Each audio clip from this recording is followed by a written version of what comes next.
Hola, ¿cómo están? Nosotros somos de la Universidad Antonio Nariño y nos correspondió el tema de enzimas de restricción. Nuestro grupo está constituido por Gilberto Muñoz, Daniel Ariza, Nicolás Valenzuela, quien les habla, Valentina Martínez. Somos de la Facultad de Medicina y estamos cursando segundo semestre. El contenido que les vamos a presentar será qué son las enzimas de restricción, tipos de enzimas, para qué se usa dicha técnica, cuál es su fundamento, cómo se realiza la técnica y clonación del ADN. Listo, entonces para comenzar debemos saber qué son las enzimas de restricción. Entonces, estas enzimas son endonucleasas. Entonces, ¿qué son estas? Son enzimas que catalizan la ruptura de enlaces fosfodiéster en diferentes regiones ubicadas en el interior de la cadena polinucleotídica, ¿no? Pues la restricción como tal, pues da a conocer como que restringe la permanencia o entrada del ADN exógeno, como el invasor. Sabemos que son de origen bacteriano. Cada una de las especies de bacterias sintetizan uno o más tipos de enzimas de restricción. Y estas enzimas por lo general utilizan un sistema llamado restricción metilación, RM, que es bien conocido. Entonces, algunos tipos de enzimas de restricción son la cori, la Van Hay, la DPNL, y sabemos que como son bacterias, entonces pues solo vamos a encontrar estas, que son la Escherichia coli, la Bacillus amyloliquefacient, la Diplococcus pneumoniae, y este sitio de reconocimiento pues se va a dar secuencias de específicas para cada uno. Y el resultado del corte pues es la siguiente. Entonces, ¿ahora qué vamos a hacer? Vamos a ver los tipos de enzimas que existen. Entonces, tenemos que son tres tipos de enzimas. El tipo uno son proteínas de múltiples subunidades que funcionan como un único complejo de proteínas. Entonces, ¿qué quiere decir? Bueno, este tipo de enzimas fueron las primeras que se descubrieron y se aislaron de la Escherichia coli. Estas enzimas son capaces de utilizar ambas funciones del sistema reducción-metilación, que básicamente pues, lo puede hacer tanto tipo uno como tipo 3. Por lo tanto, pues proveen la bacteria de un sistema de protección eficaz en contra del ADN exógeno. Entonces, esto tiene como un procedimiento. Entonces, el sistema de restricción metilación de esta, tipo uno, pues está compuesto por diferentes subunidades, ¿no? Que se funcionan como un complejo y que, pues, por lo general están como constituidas por dos subunidades de restricción, dos de metilación y una especificidad a la secuencia reconocida, que es bien conocida como la S, que se da a conocer, y la función de metilación y restricción se realiza por una sola enzima. Esta pues requieren de ATP, requieren de SAM, requieren de magnesio, y para poder realizar pues ese corte en el ADN. Entonces, este corte ocurre en posiciones variables lejos de la secuencia de reconocimiento. Y pues está como determinado por el choque entre dos complejos enzimáticos durante la translocación al ADN. Entonces, cuando estas enzimas se encuentran con su secuencia de reconocimiento no metilada o hemimetilada, que hemimetilada quiere decir que está pues metilada solamente en un lado o una parte, entonces el complejo activa la función de metilación y generalmente el producto de metilación es N6 metilana a la adenina. Entonces, en la reacción de metilación se utiliza SAN para poder realizar la metilación de la adenina.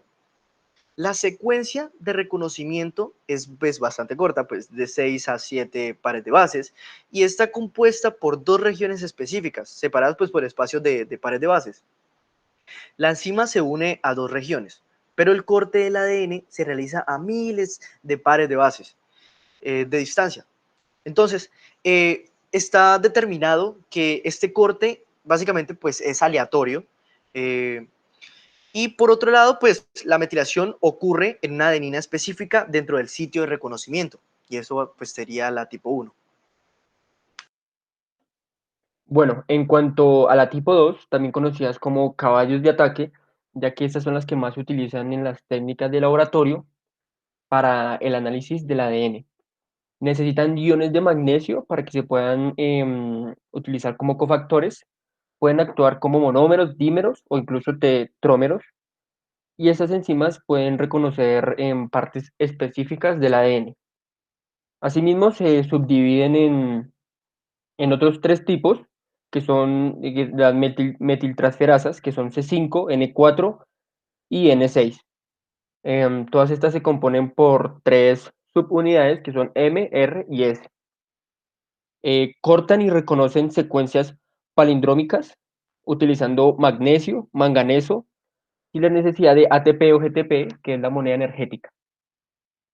Sobre las tipo 3, compuestas solo por la subunidad M y R, estas dependen de ATP y de una translocación, al igual que las tipo 1. Este proceso ocurre fuera del lugar de reconocimiento y generalmente su producto de metilación es la N6-metiladenina. Bueno, ¿para qué se utiliza la técnica?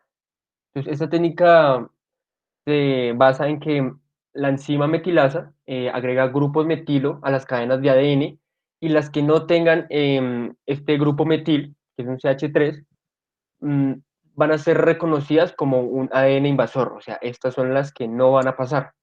Esas enzimas también cortan enlaces fosfodiéster del material genético, que es donde se reconocen en el interior del polinucleótido secuencias palindrómicas.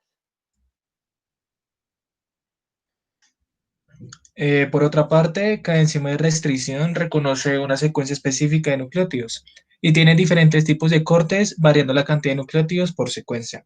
Las enzimas más comunes cuentan con menos frecuencia, ya que reconocen secuencias más largas de 6 nucleótidos. Y también hay enzimas de corte raro escalonado que reconocen secuencias más largas cada 8 nucleótidos. En las imágenes notamos las diferentes longitudes de fragmentos por la enzima de restricción llamada RFLP y pueden aparecer a partir de mutaciones. Al cortar las muestras de ADN con una enzima de restricción concreta, obtendremos estos fragmentos con distintas longitudes y se separan mediante electroforesis en gel, proporcionando un patrón de banda exclusivo para el ADN que se analiza en partículas y se utiliza esto principalmente en la medicina forense para las investigaciones criminales. Bueno, los tipos de corte. Algunas enzimas de restricción cortan generando dos tipos de extremos, un extremo cohesivo y un extremo romo. Los extremos cohesivos reconocen y cortan en un sitio específico y lo hacen produciendo un patrón que produce extremos sobresalientes, como se puede observar en la imagen, a los cuales luego si otro fragmento de ADN tiene secuencias sobresalientes complementarias puede unirse con una ADN ligasa.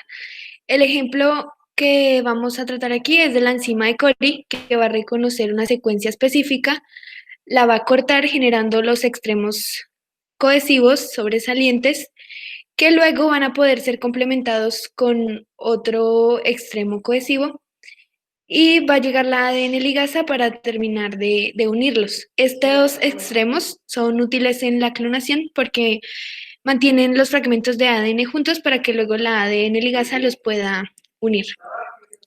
Los extremos romos reconocen y recortan la mitad de la secuencia blanco sin dejar los extremos sobresalientes como en la anterior. Este tipo de extremos también se puede utilizar en la clonación, pero la ADN ligasa puede presentar algunos fallos o no puede ser eficiente ya que no posee esos extremos sobresalientes como en el anterior. ¿Cuál es el fundamento? Las enzimas de restricción realizan estrategias metodológicas utilizadas en los tratamientos de enfermedades con la capacidad de diagnosticar ciertas enfermedades genéticas. Algunas estrategias como la clonación para obtener ADN recombinante y también utilizamos terapias genéticas, entre otras. Estas enzimas intervienen en los cortes de plásmidos de enlaces fosfodiéster, realizando recombinaciones para fortalecer antibióticos y áreas diversas para otros tipos de tratamientos en enfermedades como la diabetes, la hepatitis B e influenza mediante vacunas. Ok, entonces, ¿cómo se realiza la técnica?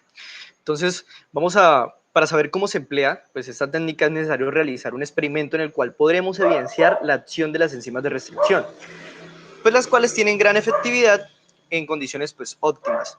Entonces vamos a tomar para digerir entre 0.1 a 1 microgramo de ADN en un volumen final de 20 microlitros, se debe seguir los siguientes pasos. Entonces el primero, vamos a tomar el ADN. Entonces genómico, plásmido o podemos tomar el producto de PCR, que es proteína C de restricción. Vamos a digerir y llevar un volumen total de 20 microlitros con agua ultra pura y estéril, que es importante. Entonces vamos a tener en cuenta que el fragmento a cortar debe estar flanqueado por al menos 6 bases nitrogenadas. Entonces, luego de esto, seguimos un segundo paso, que es adicionar 2 microlitros de buffer apropiado, que lo que va a hacer es amortiguarlo, y vamos a tener en cuenta que es recomendado buffer 10X, que es el buffer para enzimas de restricción. Bueno, para el tercer paso, se debe agregar 1 microlitro de enzima seleccionada, que en este caso sería la enzima de restricción, esta para digerir 1 miligramo de ADN en 1 hora. Cuarto paso, se debe incubar la reacción a una temperatura adecuada, óptima. Ya sabemos que las enzimas manejan temperaturas óptimas, ¿no? Si no, pueden llegar a su desnaturalización. Esto se hace por un tiempo de 1 a 2 horas.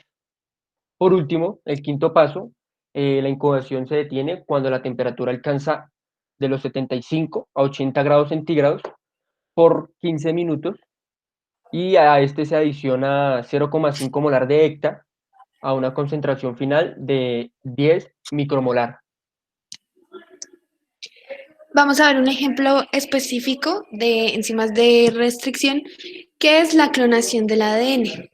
Lo primero que se hace es hacer muchas copias de un fragmento de ADN específico, como un gen blanco, que en muchos casos la clonación consiste en introducir este gen blanco en un fragmento de ADN circular llamado plásmido, que puede copiarse en bacterias. Entonces vamos a tener tres actores, un plásmido, un gen blanco y una enzima de restricción, que en este caso va a ser ECORI.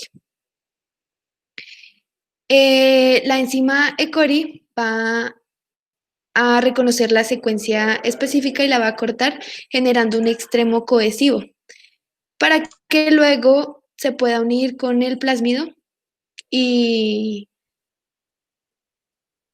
En este paso, el gen blanco va a unirse con el plasmído para complementar sus secuencias y dar paso para la activación de la N-ligasa.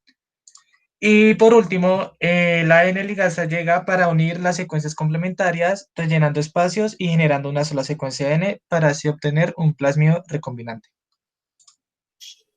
Y listo, eso sería todo. Muchas gracias. Muchas gracias. Gracias. gracias. Por último, las respectivas referencias bibliográficas.